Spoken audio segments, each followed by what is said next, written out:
بسم الله الرحمن الرحيم. اللهم صل وسلم وبارك على سيدنا محمد وعلى اله وصحبه اجمعين. عاملين ايه يا بنات؟ يا رب دايما تكونوا بخير وبصحه وسعاده. انا بتمنى منكم ان انتوا تشتركوا في القناه علشان هو ده هيبقى اخر فيديو انزله ان شاء الله، عشان خلاص فاضل لي كام يوم وهولد. انا كنت بتمنى ان انا ابقى معاكم من زمان قوي، بس يلا الحمد لله ان انا لسه بادئه القناه. انا بتمنى منكم ان انتوا تشتركوا في القناه و... وتتفاعلوا فيها لغاية كده اما اولد واقوم بالسلامة، وهتلاقوا فيديوهات كتير نازلة على القناة ان شاء الله من غير مقاطعة. اتمنى منكم ان انتوا تدعولي ان انا اقوم بالسلامة لابني وللبيبي اللي جاي ان شاء الله. بتمنى منكم كل خير ليا، ولو اي حد مش عاجبه اي حاجة في الفيديو ممكن يقولي عليها وانا احسن منها. معانا ان شاء الله تورتاية مقاس 24، نص شوكولاتة ونص فانيليا. انا طبعا معايا اول حاجة هنا 300 جرام دقيق اسبونج، عليهم 4 بيضات. البيض لو كبير بحط لهم 3، لو هو صغير بحط لهم 4. نص كوباية مية، مش نص كوباية يعني نص الا معلقتين. معلقة محسن جل من اللي هي المعلقة الصغيرة، وكيس فانيليا.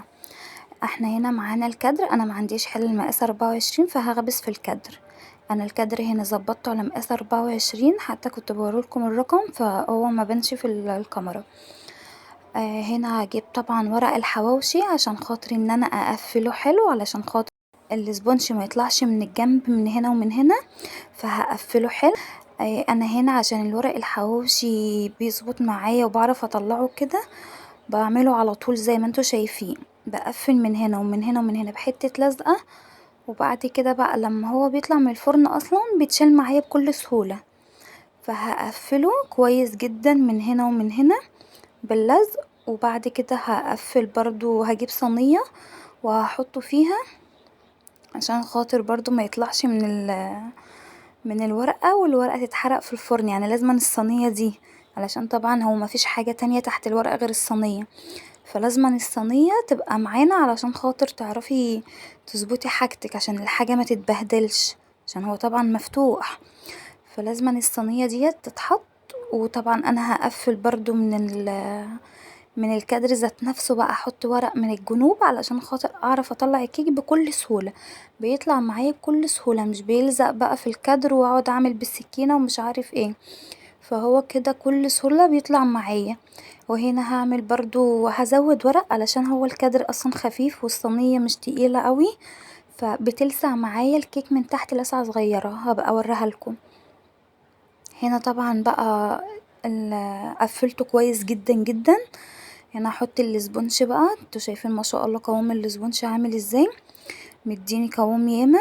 علشان خاطر انا حاطه له 4 بيضات عشان البيض كان صغير معايا ما كانش كبير. لو متاح عندكم البيض كبير يبقى تمام، مش مهم ان انتوا تحطوا 4، حطوا 3، ما توقفوش حالكم على اي حاجة. كده ماشي وكده ماشي. هو بيفرق معايا في الطبقات، بس ان الطبق ممكن يديني طبقة زيادة. اللهم صل على النبي. ممكن يديني طبقة زيادة لو انا حاطة بيض ياما، عشان خاطر البياض بتاعه بيخلي القوام كتير، بيخلي الاسبونج يرتفع اكتر وبيخليه كتير.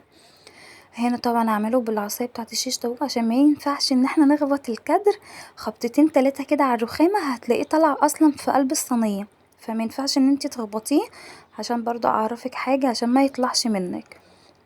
شايفين يا بنات؟ هنا بقى طبعا بعد ما طلع من الفرن انا سيبته حوالي ساعتين 3 لغاية ما برد خالص تماما تماما، عشان ما يتفرفتش اكتر من اللازم. هنا الكادر عشان انا عاملة صينيتين. انا برضو عملت اللي هي بالشوكولاتة نفس المقادير وكل حاجة، عليها 4 بيضات، 300 جرام دي اسبونج شوكولاتة، عليهم 4 بيضات، عليهم معلقة محسن جل بونو اللي هي المعلقة الصغيرة مش المعلقة الكبيرة، عشان انتوا كل ما بتزودوا فيه الكيك بيطلع هيتفرفت منكم، يعني انتوا ما تقفروش منه. وعليهم نص كوباية مية اللي حبة صغنطوطين، وعليهم كيس فانيليا زيه زي الشوكولاتة بالظبط، زي الفانيليا بالظبط. بسيبهم ينضربوا كويس جدا جدا، وبعد كده بقى ايه بقوم حطاهم طبعا دي كانت الشوكولاته الفانيليا كانت طلعت، وحطيت الشوكولاته مكانها في الكادر. طبعا الحته دي ما اتصورتش مني، كنت نفسي اوريها لكم بس هي الكاميرا كانت فصلت معلش.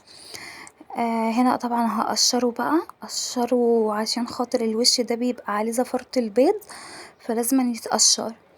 قشروا الوش بتاع الشوكولاتة ووش الفانيليا، والحتة اللي هي اتلسعت من تحت دي برضو لازم تتقشر عشان مينفعش تسيبها في الكيك، لازم يتقشر كويس جدا وما يبقاش فيه اي حاجة عشان خاطر ريحة الزفارة وكده. هنا طبعا بقى شايفين الاتنين اللي انا حطيتهم على جنب دول، الاتنين دولت هو انا مش بستخدمهم في التورته، تمام. استخدمتهم ما استخدمتهمش بعينهم في جنب، بعمل منهم كبات، تمام. اللهم صل على النبي، انا اصلا هيبقى معايا عروض في اليوم ده، عروض ب100 هبقى اوريها لكم، هعمل لكم فيديو تاني عشان الفيديو ده بصراحة يبقى طويل عليكم قوي، انزلها لكم في فيديو تاني. فانا لو استخدمتهم ممكن استخدمهم عشان مثلا لو انا هرفع بيهم طبقات زيادة، بس انا مش هستخدمهم، هعينهم للكبات. هنا طبعا بقى المروحة شغالة جنبي، وما ينفعش طبعا نسيب الاسبونج من غير ما يتغطى، فهنا هغطي الاسبونج علشان خاطر ما ينشفش منك. انا يا بنات انا مش بسقي الاسبونج ليه بقى، هقول لكم علشان برضو تبقوا واخدين بالكم. انا هنا اما باجي احشي انا مش بسقيه، علشان خاطر انا الاسبونج عندي انا بشتغل فيه حوالي 3 ايام.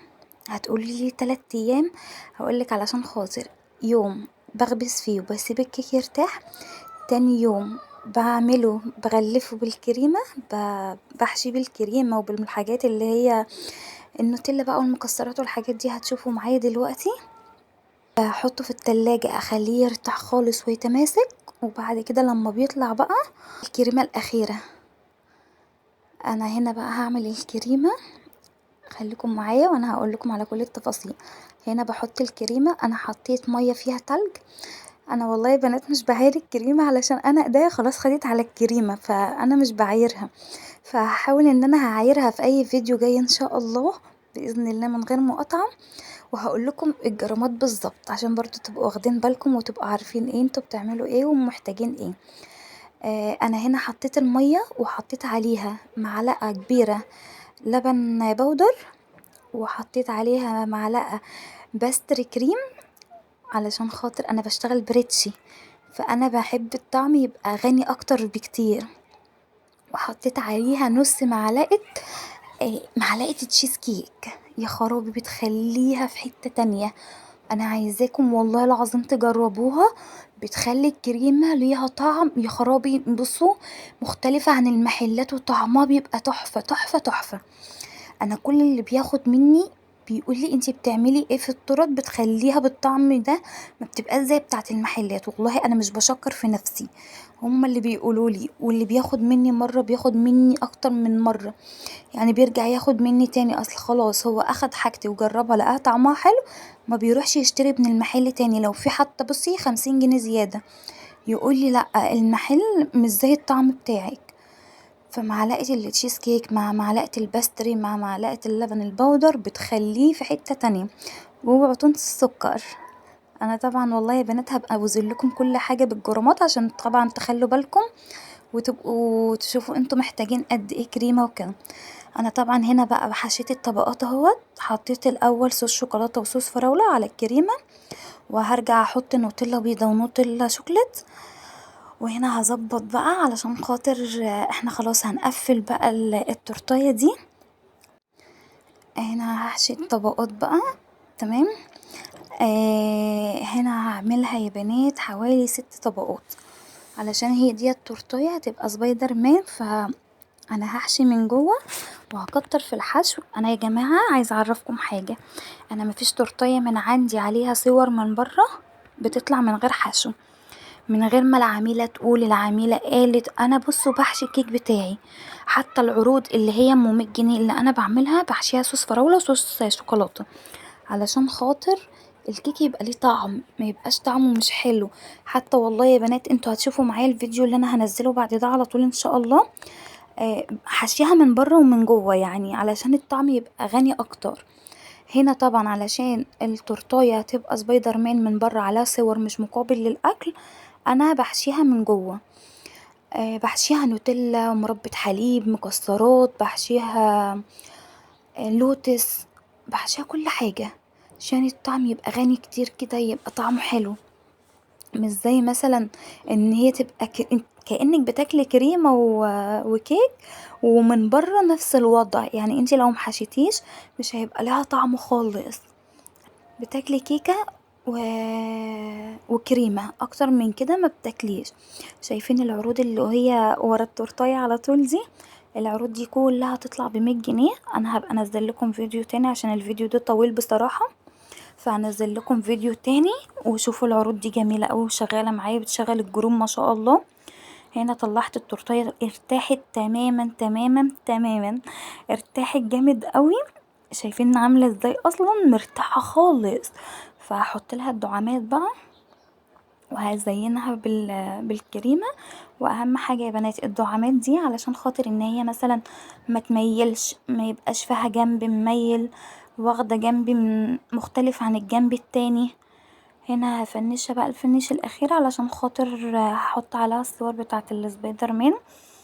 خليكم معايا للنهاية. ما شاء الله تورتاية بألف هنا على قلب صحابها. هي خفيفة جدا، خفيفة خالص. قرفتها حلوة.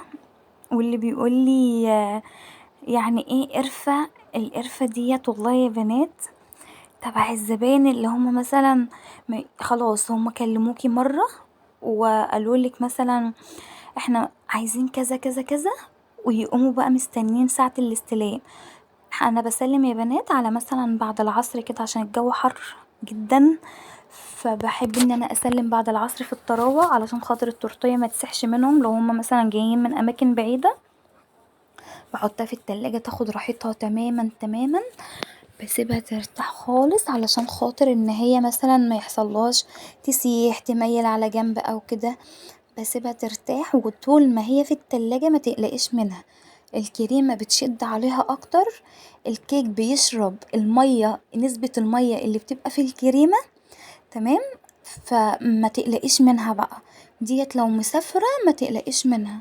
فانت سايباها اصلا يوم كامل ترتاح في التلاجة. وكمان الكريمة بتبقى واخدة بقى من الصوصات اللي محطوطة ومن الشوكولاتات اللي محطوطة والحشوات، وبتاخد من الكريمة فبتبقى ما شاء الله تحفة. هنا طبعا الورق ده اسمه ورق كوشيه، بطبعه في المكتبة او في مطبعة. بيطبع لي الورقة ب25 جنيه. تمام. انا بجيبها بقى بقصقصها وبحطها في العصيان بتاعت الشيش طاووق و...